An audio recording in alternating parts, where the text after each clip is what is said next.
سلام علیکم دوستان و تماشاگران کانال غریبان تیوی. دوستان از ما برای شما لبی دریای سرخو نشون میدیم چه خیلی دکینا دیدگی.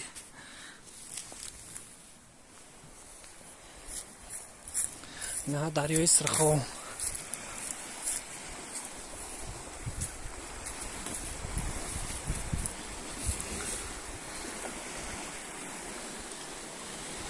نجده های میرتوبای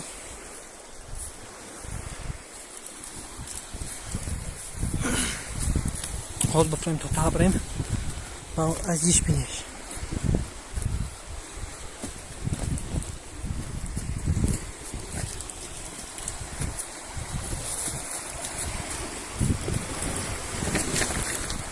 خریبه بفریم نه دریای سرخو در جمعه میشینی پروسا بود هوای توزا میگیری.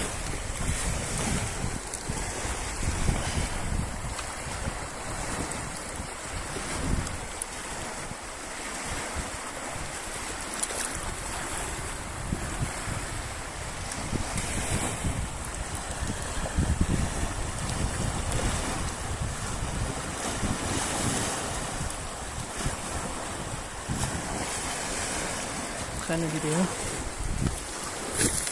زحمت خیلی ششتگیم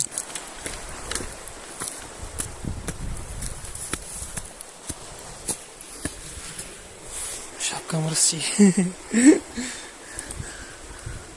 فکر کنم کسی قبینه